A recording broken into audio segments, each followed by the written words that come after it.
pagpaambit may tungod sa pastura, no? Gitubag na to. Niya ang atong nahatag nga bersikulo o kapitulo sa Biblia, 1 Corinto 14, 34, 37. Ano siya ang verse yun? Kaya marag 1 Corinto 3 ako nahatag ito. 1 Corinto 14, 34, 37. Ang babae pahilumon sulod sa simbahan, dili siya mogahom sa lalaki, o kung doon na siya ay mga pangutana, at do siya mangutana sa iyang bana.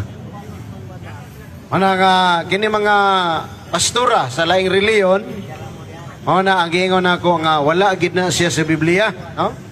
Tungod kay dili pwede ang usa ka babae nga mogahom sa lalaki o sa iyang bana.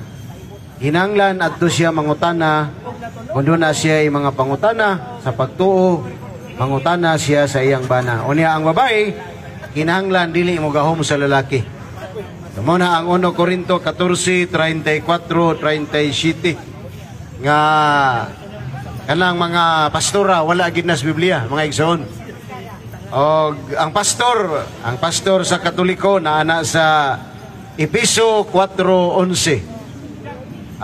Mga pastor sa Katoliko, unsa man sila, kinsa na sila? Mga presidente sa kapilya, GKK presidents, mga apostolado, mga pangulo, kaabag, katikista, mga naglihok sa simbahan. Gitawag nato nag pastoral council, Parish Pastoral Council. Muna ang Epeso 4:11. Unya panahon ni San Pablo, mga Katoliko to mga pastor. Ang pastor karon tigpasalaag, lain-laing pundok, lain-laing sikta, lain-laing interpretasyon sa Biblia. Apan ang pastor sa Katoliko sumala sa Epeso 4:5, dunay usa lamang ka Ginoo, usa ka pagtuo ug usa ka bunyag. One Lord, one faith, one baptism. Mana nga sa simbahang Katoliko, ang mga pastor nina magbalantay gikan sa pari ngadto sa mga pangulo sa apostolado, mga katikista, mga presidente sa GKK o mga nagalihok sa atong diocese, parokya o sa GKK. Mao na sila ang mga magbalantay sa karnero sa Dios. So katong mga kauban ni San Pablo nga gitawag og mga pastor magbalantay, puro to Katoliko. Kay panahon ni San Pablo wala pa man ang mga sulpot, wala pa man ang mga denomination nga tinukod og tao, tinukod ni Manalo, ni Kibuloy, ni Soriano, ni Lito Gilias. Wala pa na. Wala pa na. Mga sulpot na bago ra nang abot. Og si Lito bago pong niabot ron, ni sulpot lag galit. Nawala po ning karetron. Kay mahadlok na si Lito makigatubang sa kamatuoran. Mana nga kana mga pastor karon. Mga pastor nga tigpasalaag. Mana ang giingon ni San Pablo sa buhat 20:28-30. Inigbiya ako kaninyo mutunga ang mga lubo og manukob sila. Ta sila Lito gipanukob na Katoliko nga mga silingan nila gipangtukob niya, no? Mana ang mga lubo nga mga pastor sa lain mga tinuohan. Mana nga ayaw mo paati kana nila kay wala gid na sila gingarian, wa pod na sila gisugo sa Dios nga magtukod og simbahan. Ang founder ng Diyos Katoliko nga si Ginoong Jesucristo na ay gingharian. Asa na mabasa sa Biblia?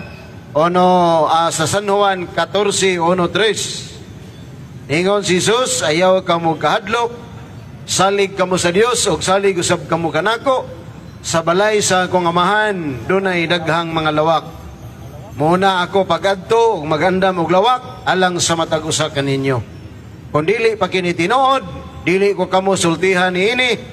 O kung makaandam na kog lawak alang sa matag usa kaninyo, mobalik ako aron kuhaon ko kamo, aron bisag asa ako ato usab kamo. Mana nga diri tas Katoliko kay ang atong magtutukod si Jesus na gingarian na mga lawak sa langit. Si Gilias, si Manalo, si Kibuloy, ug uban pang mga founder nga sulpot, wa gid na gingarian. Mao na nga ayaw mo kumpiyansa na nila. Kay maghimo na sila arena, mga dagkong gym. Aron ipadayon ang pagutot sa 10% og mga halad og mga lagak ni Manalo. Mao na nga mosamot kadato ang mga family corporation sa mga sikta nga magtutukod og laing reliyon. Dili na angay kahadlok isulti kay tinuod na. Daghang tulisan karon, tulisan sa pagtuo, tulisan sa salapi nga gipang nga nangawat og 10% nga wa gipang sugo, tulisan og kawatan og mga membro sa Katoliko. Mao ni atong mga kaigsoonang sulpot nga nanungha nining ulahing mga panahon nga giingon sa Biblia, niingon ni San Pablo, mutungha ang mga lubo nga manunukob. O di man pwede di matuman ng pulong sa Ginoo. Kini mga pastor, ministro, gansyan, og sulpot nga founder, these are necessary evils. Necessary evils ni sila. Pareha bang hudas? Unsaon magpagkalansang sa Ginoong pagkamatay o goy maghudas? So Judas is a necessary evil. Evil siya pero naay natampo kay di man malansang ang Ginoo. Di man mamatay sa cross. Mao po ni mga pastor karon, necessary evil. Nga naman, di man matuman ang pulong sa Ginoo nga musulpot kining mga lain-lain nga mga pagtulunan nga may squat sa atong Biblia. Mana natuman ang kasulatan, natuman ang pulong sa Dios tungod kay nisulpot kining atong mga igsoon. Pero ato gyapon silang igugmaon. Kay tao man sila basin og mubalik. Ato bitaw mga pastor nga namalik na karon sa Katoliko. Tuwa naman sila sa kay Father Darwin, sa Wishes of Love. Tuwa na sila, nagwali na sila kamatuoran. O gingon pa nila nga, bahala gwa mi kwarta, basta naamis tinuod sa Katoliko. Kaysa pastor pa sila, grabe daw ilang halad. Ikanapulo, dalir daw ilaron ang mga Katoliko, ang mga sakop nila. Basa-basahan lag malakyas, resus chujis, nga ang dili mo halad, ikanapulo, nagkapangawat. Grabe gidaw ang ilang income sa 10%. Kanya karon ingon na sila nga malipayon man dayta niining nasa kamatuoran. Wa man dayta manginanglag kwarta no kay ang kwarta di man madala. Og mao po na gipasidaan sa atong Ginoo. The love of money is the root of all evils. Kung mahigugma kas kwarta mo nay hinungdan nga ikaw makabig ni Satanas. Tungod kay ang kahakog sa salapi mao kanay punuan diha sa tanang matang sa kadautan. Kay ang tao nga mahigugmaon sa salapi, mamintaha, mangilad, magbudol-budol. Ana nga undang na mo diha kanang naadi na kay di ta maluwas no. Ay daghan dito sa Malatibas sa Konsolasyon mga ang ilang kapital silpon ra. Ingnon ra ka nga naikubrahonon nga award. O niya, padepositoon kag 50,000. Ana mga budol-budol. Ana nga, undang na mo niya na, mga igsoon, katong naana kay, di ta maluwas na. Ang gingon sa Ginoo, kinanglan magmatarong sa kinabuhi, magsimba niya, mga lagad, muatiman sa atong pamilya, o mubuhat sa atong obligasyon, isip mga Kristiyano. So akong balikan na, ang pastora, wala na sa Biblia. O niya, sumala sa balang kasulatan, akong balikon, 1 Corinto 14:34, 37, ang mga babae pahilomon sulod sa simbahan, sulod sa iglesia. Busa ka ng 70 Adventist Church o Salvahista Dia, Septimo del Salvahista Dia, mga Salvahista, mga nagpatay ni Kristo, ang ilang founder babae, mao na nga, kana nga grupo nga relihiyon, wa ginahinungdan. Kay babae ang founder, no? Nya, doon na pa'y diferensya sa ulo. O sumala sa sulat ni San Pablo sa 1 Timoteo, Kapitulo 2, versikulo 11, kinahanglan ang mga babae pahilumon sulod sa simbahan. Sulod sa simbahan, pahilumon ang mga babae. Dili mo gahom sa mga lalaki. Mao na mga igsoon. Mao na nga bawal ng pastora, walay pastora sa Biblia. Ang pastor po sa Biblia, pastor sa Katoliko, kanang naa diha sa mabasa nato Efesio 4:11, mao na ang gitawag nato Paris Pastoral Council. Mga magbalantay no sa atong parokya, mga lideres sa apostolado, JKK presidents, chapel team, mga officers sa JKK, mga katikista, mao na sila ang gitawag nato Paris Pastoral Council. Wala gyoy protestante, fundamentalist Christians, walay mga nasunog pag-usab kung born again, panahon ni San Pablo. Ang born again, tinukod na ni Church sa China. Muna nga imo pailad anang born again kay mamunyag na sila gusa bisag wa gisugo. Mangulikta po nag 10% wa gisugo og magwali-wali po nagbiblia nga mangiskwat sa Biblia sa Katoliko. Muna atong tanawon karon, ha?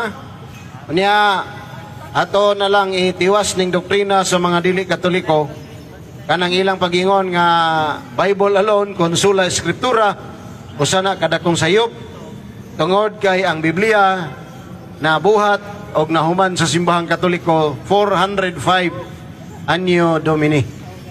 Before the Bible existed, the Catholic Church preaches the good news of salvation tungod kay ang simbahang Katoliko ang iyang kamatuoran gikan gayud sa unang magtutudlo sa Kristyanismo nga nagtukod niini waylain ang atong Ginoong Hesukristo. So that the church founded by Christ nagwali sa mayong balita sa tuig 33 ngadto sa tuig 400 walay gamit nga Biblia, walay Biblia. Busa kanang miingon nga sula eskriptura kon Bible alone kana ang mga pundok produkto kana sa mga protestante nga nagubad-ubad og Biblia nga nagtukod og kaugalingong pundok. Mao na sila ang gitawag og mga pagtulunan nga Bible alone. Iya na sa dili Katoliko, no? Bible alone, Bible talon-talon.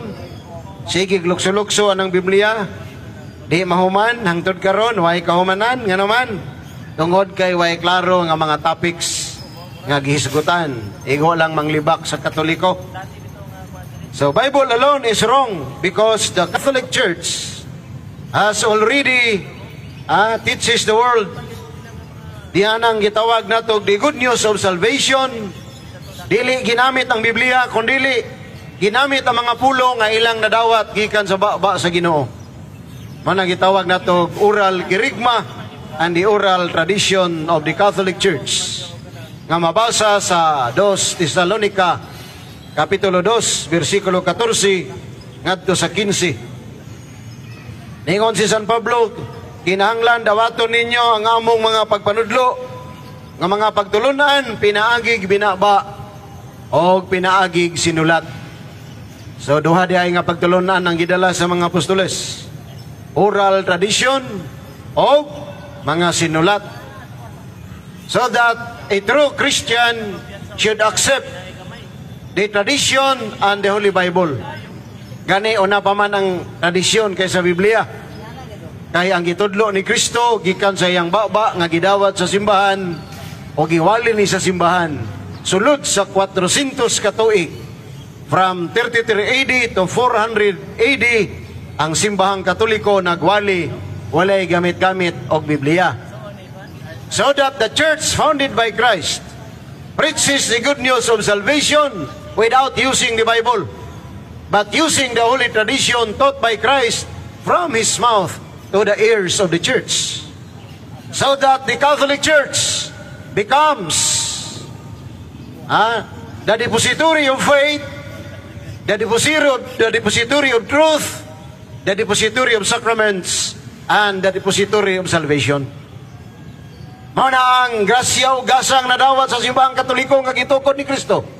Nga nahimo siyang bangko sa kamatuoran, bangko sa grasya, bangko sa pagtuo, o bangko sa kaluwasan. Diha sa simbahang Katoliko gideposito ni Kristo ang tanan niyang mga kamatuoran ngayang gitudlo diri sa kalibutan ug ang iyang simbahan nga Katoliko mao'y gisugo nga magwali ni ana niadtong siglo 1 hangtod karon wala maputol ang pagwali sa Iglesia Katolika. Dili pareha sa mga sulpot nga kung imo lang yatra silang foundation in 1 year, mawala na sila sa mapa. Pananglitan Iglesia ni Manalo, maingon sila may tinuod, 1914 sila gitukod. Iatras lang nimo gisa katuig. Ministro, 1913 to 33 AD. Asa man ang Iglesia ni Manalo? Ingon sila nga wala pa. Wala pa mga igsoon kay wa pa man nagtukod si Manalo, busa naputol. Naputol ang sangyaw. Dili konektado sa unang siglo nga Kristyanismo.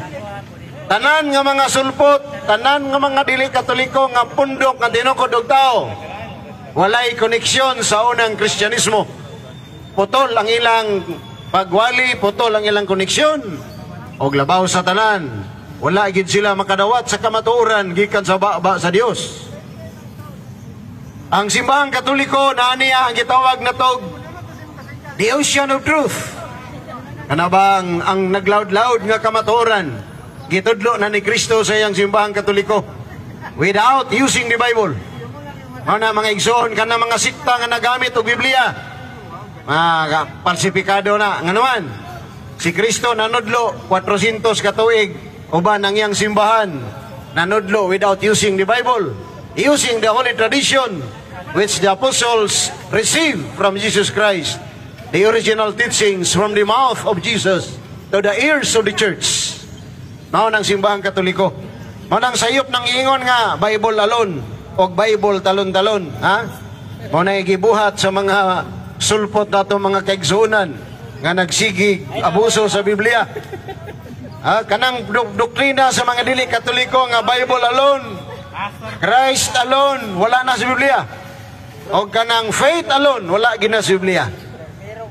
Ila ra ginang tumutumo. Usog na ba na sila mamasangis Katoliko nga sa Pinadayag 22:18-19 katong mudugang nga gampak ang mukuha-kuan ang ngalan sa kinabuhi. Pero mao ilang gibuhat ang pagdugag-nugang. Nga naman, kung sa may giingon sa balang kasulatan, kanang pag-ingon nga Bible alone, di na tinood.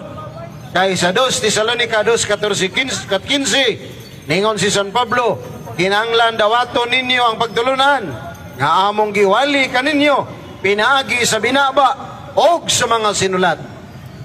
So that the teaching of Jesus Christ, nga iyang gitudlo ning kalibutan na, pinaagig binawa oral tradition. 400 years, the Catholic Church preaches the good news of salvation without using the Bible. Husa, falsifikado kanang doktrina nga maingon, Bible alone, kaya ang mga apostoles, wa gyud nagilok-ilok og Biblia, sama sa gibuhat sa mga pastor sa atong palibot, ministro ni Manalo, og mga ansyano na sa siksing giubak, wa gyud na sila, luoy kayo. Biktima lang in taon na sila sa mali nga mga pagtulunan. Atong gikumusta atong igsoon, Pastor Lito, buhutan nga tao. Pero ang sayop, ang pagtukod rin reliyon. Pastor Propita, may ngapon. Ato ni sila mga igsoon diha sa pagkahulagway sa Dios. Kaya ang Genesis Kapitulo 1, nagingon man nga ang tanang tao dagway sa templo sa Dios. Ang problema nila, ang doktrina lang yun, ang simbahan nga ilang gipasakupan. Tungod kay tinukod rag tao. No? Sunod ka na pag-ingon nga, Bible is the source of the truth. Sayop gihapon na. Nga naman, nasa blang kasulatan, God is the sources of all the truth. Nasa 1 Corinto 1:24, ningon San Pablo nga si Kristo mao ang gahom o kaalam sa Dios. O ang Dios nga mao si Kristo mao ituburan sa tanang kaalam. Busa, ang Biblia dili natuburan sa kaalam. Kundili ang Diyos may tuburan sa kaalam. Ang Biblia, produkto na sa simbahang Katoliko, nga gitbubuan o kaalam sa atong founder nga mao si Jesus Christ. Busa, sayop ng pag-ingon nga, Bible is the source of truth. Dili na tinuod. God is always be the source of truth. Ang Diyos may tuburan sa tanang kamaturan. O ang maong kamaturan, gibubo niya simbahang Katoliko, pinaagi sa iyang gihatag nga formation to the apostles, ang unang mga pari. Gitagaan niya tulo ka tuig nga formasyon. Gibubuan niya kini sa maing balita. Gibubuan sa pagtuog kamatuoran. Busa ang Diyos may tuburan sa kamatuoran. Gidawat sa simbahan. Ug ang simbahan mao na pinagwalis kamatuoran. Wala pa ang Biblia. 400 years. The church preaching the good news of salvation without using the Bible. Busa, sayop ka ng pag-ingon nga ang Biblia mo ay source of truth. Gani ang 1 Timoteo Kapitulo 3, versikulo 15, ningon San Pablo, nga kung malangan man o galing ako, kining sulata mo ay magtudlo kaninyo, unsaon pag kinabuhi, diha sa panimalay sa Dios, ang haligi ug sukaranan sa kamatuoran. It is not the Bible which is the source of truth. Ang giingon ni San Pablo sa 1 Timoteo 3:15, ang simbahan may tuburan sa kamatuoran, kay pagani ni Kristo, ang simbahan niyang gitudloan. Wa siya magpaprintag Biblia ningon panglakaw mo mga apostoles, pagwali, sama sa gibuhat sa mga pastor. Muna mga igsoon, sakit na ang paminaon. Muna nga, mag-forum na takay, nilakaw na mas lito, dililit. Ngutana na ulit. Ay, aglakaw ulit. Aglakaw. Pastor Lito. Pastor Propeta. Pwede na mo mangutana. Duha ka buok atong pamahayag. Bible alone sayop o Bible source of truth sayop gyapon. Okay, may ngapon. Nagaingon ka nga ang kamatuoran gibubo diya sa simbahan. Okay. Unsa man nga kamatuoran nga naa sa simbahan Romano Katoliko? Unsa nga kamatuoran gibubo man ka diya sa simbahan? Unsa mga kamatuoran nga naa sa simbahan Romano Katoliko? Pero tinagana ang gibubo ni Jesus nga kamatuoran. Sulod sa tulo ka tuig, gisibubuan ni Kristo ang simbahang Katoliko kamatuoran, pinagis pagpanudlo nila. Unya human ni ana, gipatay siya og nabanhaw, o giadtoan niya iyang simbahan, mga apostoles. Ina niya lakaw mo sa tibuok kalibutan, iwali ang maayong balita. Reels ba reels? Unsay gitudlo sa Ginoo sa simbahan, maayong balita. Unsa may maayong balita? Nga ang Dios nagpakatao og nang luwas. Mao na ang gitawag nato sa simbahang Katoliko og tulo ka mga dagkong pagtulunan sa simbahan nga gibili ni Kristo. Mao na ang gitawag nato the three paschal mysteries of Christ. Una, ang Diyos nagpakatao. Ikaduha, Diyos nagpakamatay. Ikatulo, Diyos nabanhaw. Ingon ang Ginoo, lakaw mo, iwali ng mayong balita. Mao nang pagtulunan na ang gitudlo ni Kristo siyang simbahang Katoliko o ang simbahan ni Sanong niwali o gangtod karon may kailap kinis tibuok kalibutan sumala sa kabubuton o sa sugo sa Ginoo nga iyang simbahan mo kailap ngadto sa tibuok kalibutan. Asa na mabasa sa Biblia? San Lucas 24:47-48 ningon si Jesus sa iyang simbahan nga akong ngalan igawa og ang pagpasaylog mga sala igawali sa tanang mga nasod sugod sa Jerusalem. Kinsa niwali? Simbahang Katoliko. Kinsa nangabot? Mga sulpot, mga propeta, mga pastor nga bago lang natugod. Mao ni sila ang nagsamok-samok pod. Mabasa mo ni Biblia. Mao na nga mo ni tubag sa nindot nimo pangutana. So, mo na akong pangutana ni. Unsa nga kamatuoran nga gibubo diya sa iglesia nga Romana Katolika? Mo na akong pangutana. Mayong ka nga sa dapat namatay og labanhaw, ang tanang tao nahibalo ni ana. Ang baptist nahibalo, ang alayas nahibalo, tanan nahibalo ana. Oh, dato pag ibubuan kada kung mauna siya. So ako pangutana, unsa man nga kamatuoran nga gibubo diya sa simbahang Romano Katoliko? Mo ni akong pangutana, unsa nga kamatuoran? Lahi ang pagkahibalo sa Katoliko o sa laing bundok. Ang simbahang Katoliko nakahibalo sa kamatuoran kay gitapok sila ni Jesus. Gitudluan. Apan kini mga sulpot nga mga sikta nahibalo sa kamatuoran kay nabasa-basa sa Biblia sa Katoliko. Layo na kayo. Layo og dakong diferensya. Nga naman, layo man ang miskwila ka, unya, naminaw lang ka. Yan ang miskwila ganit ka, nakigrado nga upton, graduate ka ko sa kakurso, ako nagdiferensya sa tao nga wang miskwila, nga naminaw ra des kilit. Muna nitabo ron sa simbahang Katoliko. Ang simbahang Katoliko, gitudloan for 3 years. Asa mabasa sa Biblia. San Marcos 3:23, nagpanuigon si Jesus o 30 anyos o gisugda niya pagwali ang may balita o pagtukod sa kingharian sa Dios ng mga iyang simbahan. Bila edad ni Kristo nanudlo sa may balita, 30 anyos, kinsay gitudluan ang simbahan. O niya ang simbahan nga iyang gitudluan, gipalakaw, gipawali. San Mateo 28:19-20, isugo nga iwali. Pero kini sila mga igsoon natong nangabot, wag isugo. Ikaw ra nagpasabasa sa Biblia. Pag human nagpupot o ra kaning wali, nga wag isugo. Ay kung makabasa kator nga naay pastor gisugo pagwali, mabalhin ko nimo. Ang gisugo di akong lakaw mo iwali, mga apostolis man to, pero ang imong inon simbahan. Oh, simbahan Romano Katoliko gibo ko. O yan adto ka sa mga apostolis man tuy gisugo. Kung ako pangutana kay matubag ko nimo ganihan, ang kamaturan gibo ko diya sa simbahan.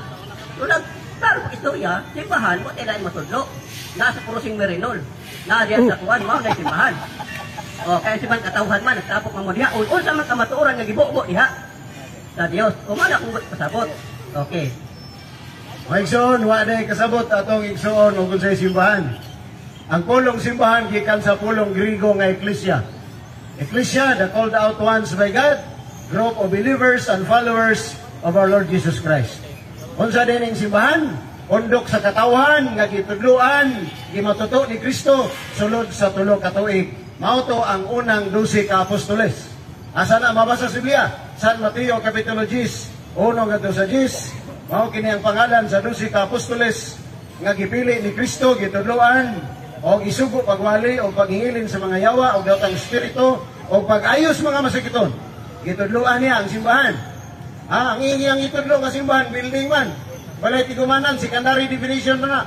Kaya ang pulong simbahan duha may kahulugan na. Katawhan sa Dios nga iyang gitudloan sulod sa 3 ka tuig nga maong simbahan Katoliko diha sa bayhon sa mga pari nga apostoles ug kanang ikaduhang definition sa simbahan balay alampuanan. Ang iyang gitudlo kay mga building man. So nasipyat atong igsoon karong hapuna nga mao day hindi siya kailag kung sa simbahan kang iyang pagtuo simbahan kana diayeng building at tapukanan sa katawhan sa Dios.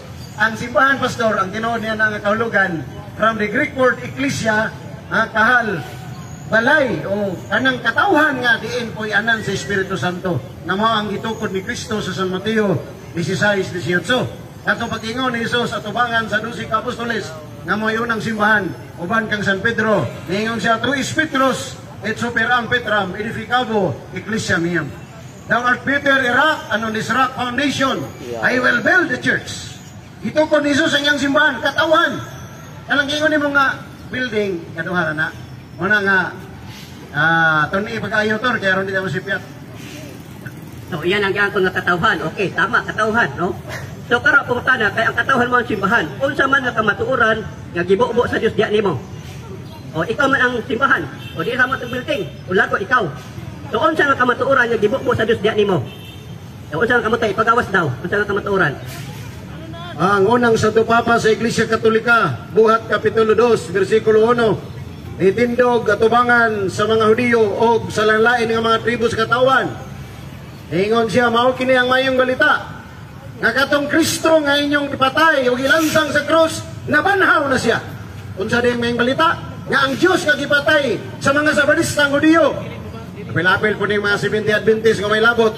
Nga gipatay, gibanhaw na siya. O nabanhaw na siya. Busa ang mayong balita, mao nang pagkabanhaw.